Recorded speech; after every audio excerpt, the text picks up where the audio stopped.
Do you want one of the greatest manhwa to ever exist? Do you want one with a plot that is so twisted, so desperate, and so amazing at the same time? And are you interested in something where it's sort of like isekai, but at the same time it isn't?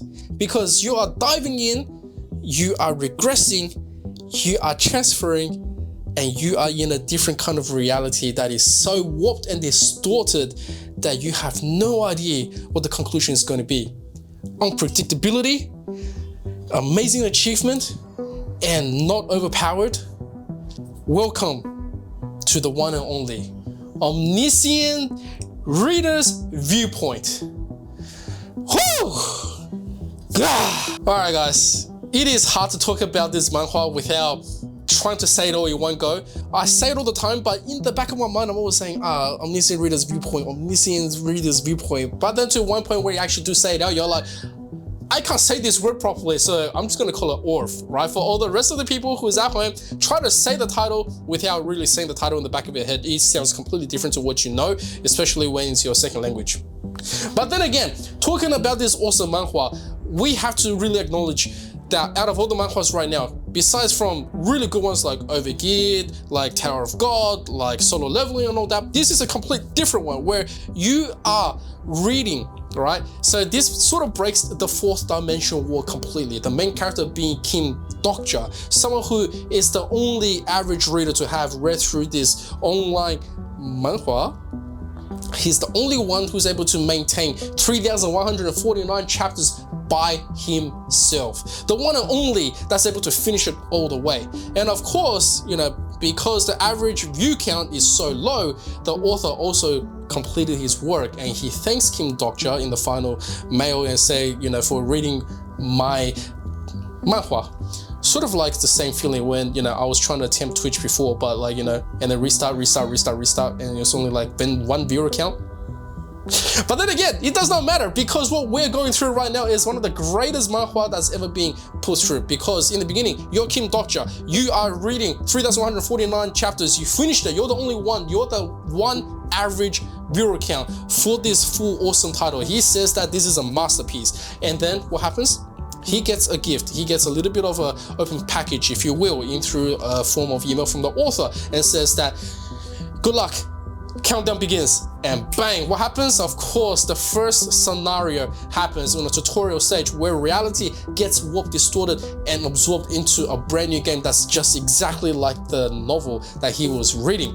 And so King Dokja realizes exactly what happens, and what does he do? He opens his package and he's like, what are my powers? What do I do? Because I'm not someone who's reading into this story. I am the reader. And so playing his true tribute to Omniscient Reader's Viewpoint is that he gets, you know, breaking the fourth wall kind of powers, where he actually remembers the stories, he reads about it, so he knows exactly what's going to happen in the scenario and exactly what he needs to, like, you know, obviously go through successfully, right? So we identify characters, which is like the main protagonist, who is also a returnee, okay, many point returnee, right? So I think his name at the end of the day is Hyungjok. So very main character, super powerful, regressed many times, main storyline, okay? You find that out instantly because he's one of the main characters, and the one and only Sangha, the one that you all want to bow down to, her beauty, her brilliance, and just the way she needs to be protected. Sangha is an absolute beautiful character, and of course we got a few other supporting characters which plays their roles just the same. But the main important thing right now is that Orv always stuck to his true values, and that true values is that it'll keep you guessing, it'll keep you rolling. And despite King Dokja has this kind of amazing powers that, you know, he has the back knowledge, he has everything that he needs to do, he needs to, you know, keep it all to himself and ultimately exploit it so he can actually become stronger as well, is that, yeah, you have to respect that the author itself said, I'm gonna stick truth to be the only one to, you know, write the comic in this way.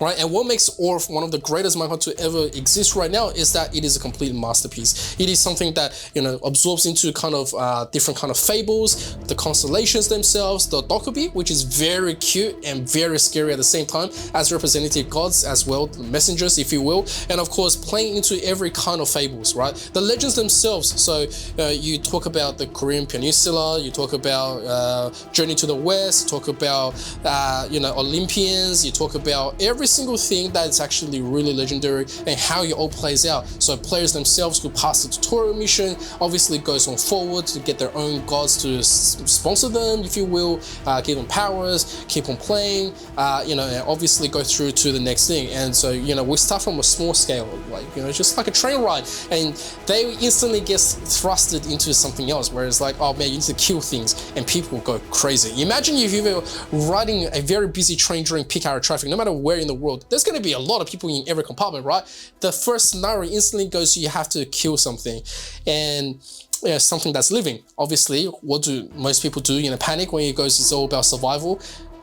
You kill each other, right? You don't care about what he kills, but then, you know, there's hidden clues, there's hidden hints, and there's hidden things that play on words that Kim Dokja himself knows. He goes, I need to do this, and he will look for those kind of clues and go into this. And one most important thing about coming to this is that Kim Dokja, his character itself, while he's a little bit smug, he's also brilliantly good looking, but in the story himself, they say he's very ugly looking too, which is hilarious. But I tell you what, it doesn't matter, right? We don't really just simp over the main character because of their looks. It's all about how they proactively work. Kim Dokja is a brilliant telling of someone who's an underdog, who, you know, compared to the main protagonist, you think, oh man, this guy's the main character.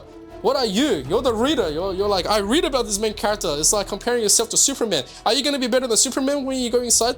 No, you know what he's going to go through to become Superman, and you're like, it's not like I can take his powers, right? What I'm going to do? Feed him with kryptonite and get him on the same level? No, I need him. He's part of the team that I need to assemble in order to clear this game, in order to clear this whole amazing story. So I need to make sure he doesn't give up, because, you know, the main character also is a returnee, meaning that he's failed this kind of multiple times. He's that MC that's stuck in a loop that can't forever clear this game, right? And so the main character will just be like, all right, screw it. If I fail this or someone dies or something like this and it doesn't clear, I'm just gonna yeet and see you later.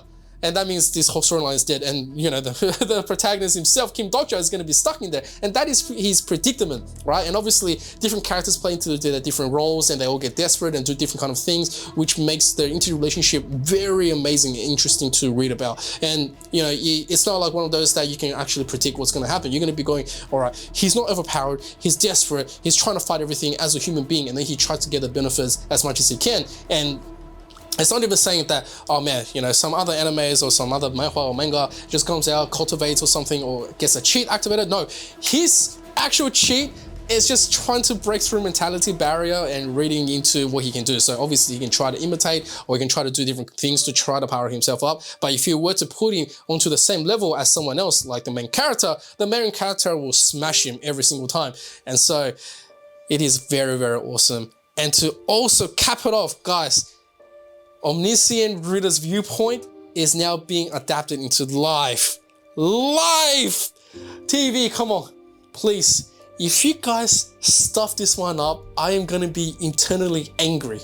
Like, so internally angry that I don't know how to be even more angry about, right? We've watched One Piece, which I'm gonna do a review about. I know it's gonna be late, but I'm still gonna be doing it anyway because I don't care. But like, if you stuff up Orf with the lineup cast of the ages, right? Many good actors and actresses is going to be drafted right now. And if you stuff it up with this cast, I am going to be screaming, because Orf is superb. It's got a great storyline, and there's no way you can't nail the CGIs, okay? If the CGIs suck, oh, you better watch out. And of course, you need to make sure that you play it all the way, because Orf is crazy right now. And to anyone who hasn't read Orf yet, and you're like, I read Solo Leveling, I read things like Overgeared, I read Tower of God, I'm going to be looking at you, and I'm going to be saying right now, go and read it.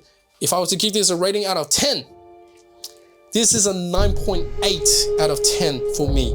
It is excruciatingly good. It is extreme to every point. It is really good. It is everything that you don't think you love, but at the end of reading it, you will love. And the last one being the artwork is crazily good. It's always been up to a very high standard. So guys, Omniscient Reader's Viewpoint is a definite banger of a series. So if you still haven't watched it, make sure to go and check it out. If you do like this video, make sure to hit that thumbs up, comment, subscribe. Yeah, subscribe. Also, share it, turn on the notification bell. I'm so sick of this, but you know, I don't want to keep telling people that Orv is amazing without you being knowing Orv is amazing. If you have read it or if you know it, make sure to type it into the comment. Orv is amazing. And that is going to be it. MFreeZK, we're going to be signing off, and I'll see you in the next one. Peace!